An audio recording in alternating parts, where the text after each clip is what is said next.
Hare Krishna, Radhe Radhe. Welcome back to your channel. तो ये मैं आपको जो वीडियो इमरजेंसी में बना के अपलोड करके दे रही हूँ। मुझे ये पहले ही कर देना चाहिए था, लेकिन थोड़ी कार्य की व्यवस्था के कारण नहीं कर पाई। कल 16 जुलाई, कल है करक संक्रांति, है ना। तो उसमें जो उपाय करने हैं, उनमें जो हमने पूजा करनी है वो बहुत बहुत इम्पॉर्टेंट है। तो उसको बताने के लिए मैं ये रात को वीडियो कर रही हूँ, आपके लिए बना रही हूँ। क्योंकि जो करक संक्रांति है वो इतनी ही इम्पॉर्टेंट है जितनी कि हमारे मकर संक्रांति है। अब कल सूर्य भगवान है वो हो जाएंगे हमारे दक्षिणायन।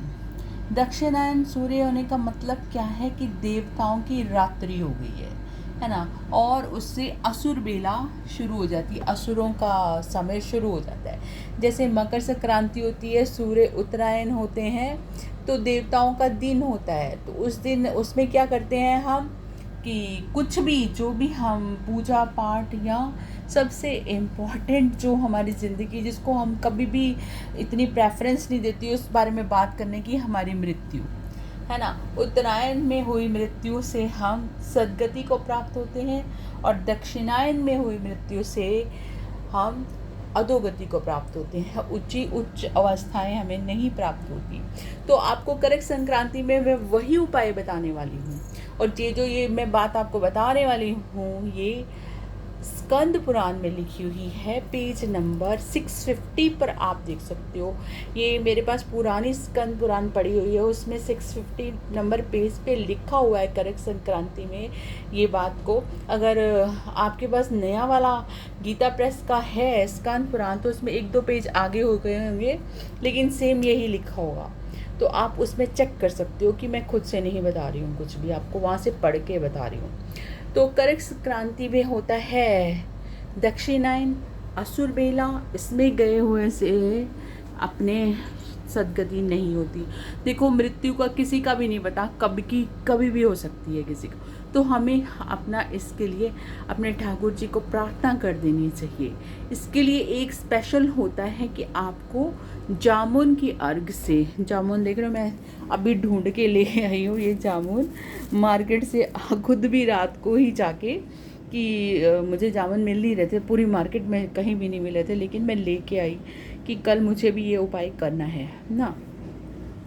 तो आपने अपने, अगर आपके घर में लड्डू गोपाल जी हैं तो आप उनके सामने, या सूर्य भगवान के सामने, या आपके राधा कृष्ण जी हैं उनके सामने, और अगर शिवालय है वहाँ पे, अगर आप मंदिर जाते हो तो मंदिर जाकर, और अगर आपके घर का मंदिर है तो घर के मंदिर में दोनों हथेलियों में आपने जामुन लेने हैं और उनको अर्घ देना है भगवान को। और उनसे कहना है कि इस 6 मंथ में, इन 6 महीनों में अगर कहीं मेरा किसी कारणवश शरीर छूट जाता है, मेरी मृत्यु हो जाती है, तो मैं अदम लोगों को ना जाकर आपको ही प्राप्त हूँ, मैं आपके चरणों में ही आऊँ। क्योंकि दक्षिणायन में गए हुए लोगों की गति नहीं होती है।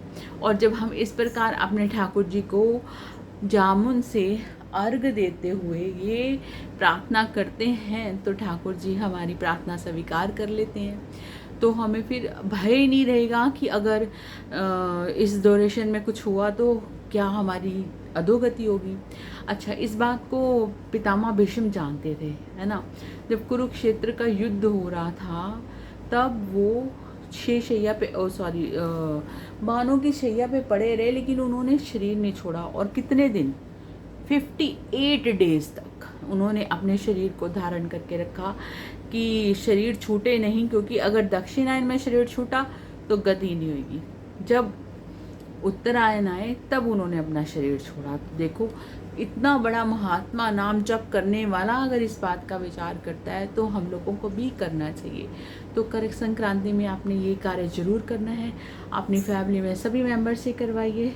और जो आप अर्घ दोगे जामुन के साथ, उन जामुन का आप क्या करोगे, उनको खाना नहीं है, उनका विसर्जन करना है। अगर आप घर के मंदिर में कर रहे हो तो आप उसको विसर्जित करोगे, और अगर बाहर मंदिर में जाकर या शिवालय जाकर कहीं भी आप कर रहे हो तो वो पंडित जी खुद देख लेंगे कि उनका क्या करना है। इन जामन को आपने विसर्जित करना है, इनको खाना नहीं है, ठीक है। तो ये आप कहीं भी कर सकते हो, अपने ठाकुर जी के आगे, शंकर भगवान जी के आगे, सूर्य भगवान जी के आगे, जहाँ आपका मन लगता है, जिस देवता के प्रति आपकी श्रद्धा है, आप वो कर सकते हो। तो ये करक संक्रांति का बहुत महत्वपूर्ण उपाय है। दूसरा, कल का क्या करना है आपने कि एक लोटा लेना है, उसमें कुशा, तुलसी, काले तिल, चावल, थोड़ा सा गुड़ और क्या कहते हैं लाल फूल, लाल चंदन डालकर, पहले उसमें थोड़ा गंगा जल डाल के, उसके बाद ये सब चीज़ें मिला के फिर शुद्ध जल मिलाना है और सूर्य भगवान को अर्घ्य देना है। और आपने क्या करना है कि ऐसा ही एक लोटा और तैयार करना है जिसमें सफ़ेद चंदन डालना है और काले तिल डालने हैं, कुशा डालनी है, तुलसी जी डालनी है। और सूर्य भगवान वाले में तुलसी जी नहीं डालनी, वो गलती से मैंने बोल दिया। और ये पितरों वाले में तुलसी जी डालनी है। तो उसमें आपने क्या करना है, गीता जी के 7वें अध्याय का पाठ करना है और फिर उस जल को दक्षिण दिशा की तरफ छोड़ देना है।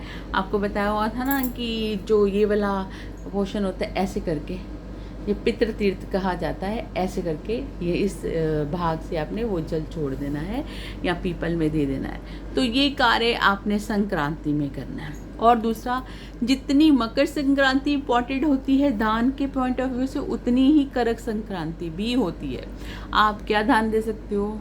आप अन्न का दान दे सकते हो, वस्त्रों का दान दे सकते हो, आप दक्षिणा दान दे सकते हो, किसी योग्य पंडित को दीजिएगा, वेद पाठी ब्राह्मण को दीजिएगा, उससे बहुत ही शुभ और लाभ आपको प्राप्त होएगा। धन धान्य घर में परिपूर्ण रहेगा, स्वस्थ रहेगा लोग, कोई भी किसी चीज़ की कमी नहीं आएगी। तो ये जो हमारी परंपराएं थी जो धीरे धीरे लुप्त होती जा रही हैं, इनको हमने वापस से जागृत करना है। तो इस बात को आप इम्पॉर्टेंटली सुनिएगा और ये शास्त्रोक्त बात है, ये मेरे मन से बताई हुई बात नहीं है, इसको ज़रूर कीजिएगा।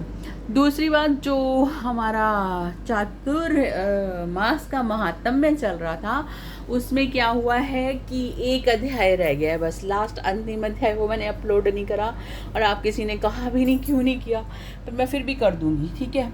और उसके बाद मैं शुरू करूंगी सावन का महात्म्य। वैसे तो मैं उसको पोस्ट पे डाल रही हूँ, लेकिन फिर भी मैं आपके लिए उसको डाल दूंगी, है ना। तो फ़िलहाल जो भी ये आपको मैंने इंफॉर्मेशन, जो भी जानकारी दी है, ये शास्त्रोक्त है, स्कंद पुराण में दी गई है। इसमें एक एक बात जो है वो वेदों से ली के कही गई है, किसी मनुष्य के द्वारा कही गई नहीं है।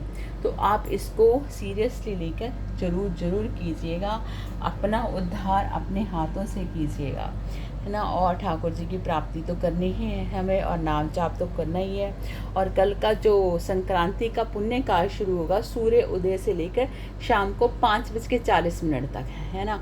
इसमें आपका लिया गया एक एक नाम जाप 1 लाख नाम जाप के बराबर है। तो इस मौके को मत चूकिएगा और इसमें ज़्यादा से ज़्यादा मैक्सिमम से मैक्सिमम नाम जाप करने की कोशिश कीजिएगा, जो आपको ठाकुर जी के चरणों में लगा के रखेगा। तो बस यही इम्पॉर्टेंट जानकारी मुझे आपको देनी थी। तो मिलते हैं फिर कल नए ब्लॉग के साथ, जिसमें चातुर्मास का अंतिम अध्याय बताऊंगी। तो कर्क संक्रांति में जामुन का उपाय ज़रूर कीजिएगा।